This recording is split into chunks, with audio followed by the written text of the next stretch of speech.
Kerouac's On the Road, first published by Viking Press in 1957, tells the story of Sal Paradise. This semi-autobiographical novel documents the fictional writer's life on the road, a journey inspired by correspondence with fictional friend and conman Dean Moriarty. Sal leaves New York in the spring of 1947, planning first to hitchhike to Denver and then continue to San Francisco, where he has been promised work on a ship. Failing to find employment on the West Coast, Sal becomes untethered.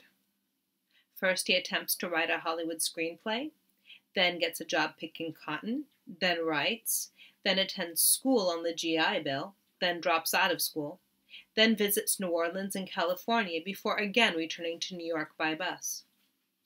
As On the Road progresses in a similar fashion, Paradise crisscrosses the United States time and time again, meeting and abandoning friends along the way. Speaking of the minor characters that populate the novel, this colorful cast are, like the story itself, taken loosely from real life. These include Sal Paradise, Kerouac's alter ego; Carlo Marx, based on beat poet and lifelong friend Allen Ginsberg; intellectual poet Rollo Greb, based on real-life poet Alan Anson; eccentric addict Old Bull Lee, based on equally eccentric figure William Burroughs; merchant marine Remy Boncourt, based upon Kerouac's oldest friend, Horace Mann's schoolmate Henri Crew; and finally, simple-minded Ed Dunkel, based on Alan Hinkle, also a childhood friend. While all these characters remain somewhat on the periphery, the main absolute hero of Kerouac's most important novel is Sal's best friend, Dean Moriarty. Inspired by fellow author and lifelong friend Neal Cassady, Moriarty comes to symbolize the idealistic dual characteristics of mindfulness and dynamism. The friendship between Kerouac and Cassady, much like their fictional others, Moriarty and Paradise, while enduring, was nonetheless somewhat undermined by Cassady's wanderlust, as well as his need to cycle through multiple sets of friends and experiences. Kerouac himself, like many of the inspirational characters named earlier, became one of the major beat poets in the United States. This literary movement was famously liberal, a cultural reaction against Cold War, the Red Scare, the McCarthy-HUAC trials, and the resultant rampant American conservatism. Although Kerouac viewed himself as a naturalistic novel in the tradition of Thomas Wolfe and William Faulkner, academic debate generally positions him as one of the more dramatic examples of American countercultural artistic expression, especially in novels such as On the Road.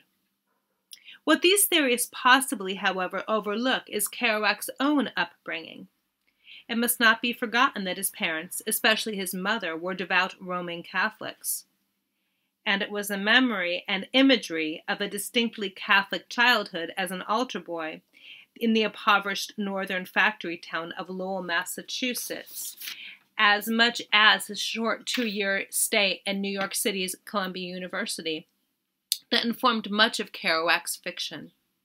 While studying, Kerouac was introduced not only to literary theory, but also the New York bohemian countercultural generally, and poets Allen Ginsberg, William S. Burroughs, Neal Cassady, and Gary Schneider more specifically.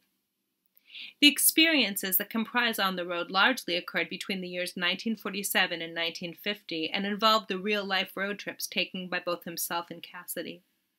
Although popularly rumored that Kerouac wrote On the Road in just 3 weeks, typing it on a 120-foot scroll made from taped-together sheets of tracing paper, which was sent for immediate publication, the process of writing the book was hardly as instantaneously improvisational as it sounds. After typing that first draft, albeit in the aforementioned manner, Kerouac spent 6 years revising his manuscript. Once published, the novel was positively critically received, the New York Times, for example, characterizing the book as being a major work. Gilbert Milstein's September 5, 1957 review went on to praise On the Road, stating, quote, "The writing is of a beauty almost breathtaking." Publicity such as this catapulted Kerouac to instant international fame, a responsibility that for the 35-year-old writer became a burden that he rather gracelessly carried with him during the final 12 years of his life. Kerouac, like the movement with which he was aligned, defined this period as being one in which he was beaten down, in the sense of being tired and downtrodden, and likewise beatific, blessed, and full of spiritual joy. After his death in 1969 at the age of 47, the enduring controversy over the term the Beat Generation and over Kerouac's place in the movement increased rather than lessened, and his role as the spokesperson for the Beats continues to be debated. But why not decide for yourself by checking out On the Road from the nearly refurbished and newly opened American Library today?